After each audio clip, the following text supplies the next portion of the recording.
Agniveer exam ಬರೀತಿರೋರಿಗೆ ಎಲ್ಲರಿಗೂ ಒಳ್ಳೆಯದಾಗಲಿ. ಎಕ್ಸಾಮ್ನ ಚೆನ್ನಾಗಿ ಬರೀರಿ. ಹಾಗೆ ಏನೇನು ತೊಗೊಂಡೋಗ್ಬೇಕು ಅನ್ನೋದನ್ನ ಹೇಳ್ತೀನಿ.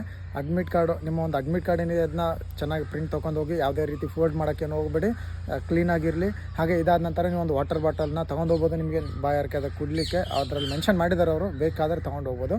ಹಾಗೆ ಪೆನ್ಗಳನ್ನ ಸಾಮಾನ್ಯವಾಗಿ ತೊಗೊಂಡೋಗಿ. ಹಾಗೆ ಐಡೆಂಟಿ ಪ್ರೂಫಿಗೆ ಬಂದುಬಿಟ್ಟು ಯಾವುದಾದ್ರೂ ಒಂದು ಐಡೆಂಟಿ ಪ್ರೂಫ್ಗಳನ್ನ ತೊಗೊಂಡೋಗ್ಬೇಕಾಗುತ್ತೆ. ನಿಮ್ಮ ಹತ್ರ Aadhaar card, voter I D, PAN card ಯಾವುದು ಇದ್ದರೆ ಎಲ್ಲದೂ ತೊಗೊಂಡೋಗಿ.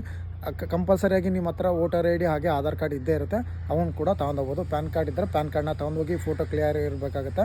ಡ್ರೈವಿಂಗ್ ಲೈಸೆನ್ಸ್ ಇದ್ದರೆ ಅದನ್ನು ಕೂಡ ನೀವು ತೊಗೊಂಡೋಗ್ಬೋದು. ಹಾಗೆ ಒಂದು 4-5 ಸ್ಟ್ಯಾಂಪ್ ಸೈಜ್ ಫೋಟೋಗಳನ್ನ ತೊಗೊಂಡೋಗಿ. ಹಾಗೆ ನೀವು ಎಕ್ಸಾಮ್ ಬರೀತಿರಲ್ಲ, ಆ ಅಡ್ಮಿಟ್ ಕಾರ್ಡ್ನ ಸೇಫಾಗಿ ಇಟ್ಕೊಳ್ಳಿ. ನೀವು ಏನೇನು ಡಾಕ್ಯುಮೆಂಟ್ ಇದೆ, ಈಗ ಆರ್ಮಿ ಅಪ್ಲಿಕೇಶನ್ ಹಾಕಿದ್ದಾಗಿಂದ ಹಿಡಿದು ಲಾಸ್ಟ್ ವೆರಿಫಿಕೇಷನ್ವರೆಗೂ ನೀವು ಏನೇನು ಡಾಕ್ಯುಮೆಂಟ್ಗಳನ್ನ ಮಾಡ್ತೀರ ಅದನ್ನ ಸೇಫಾಗಿ ಇಟ್ಕೊಳ್ಳಿ.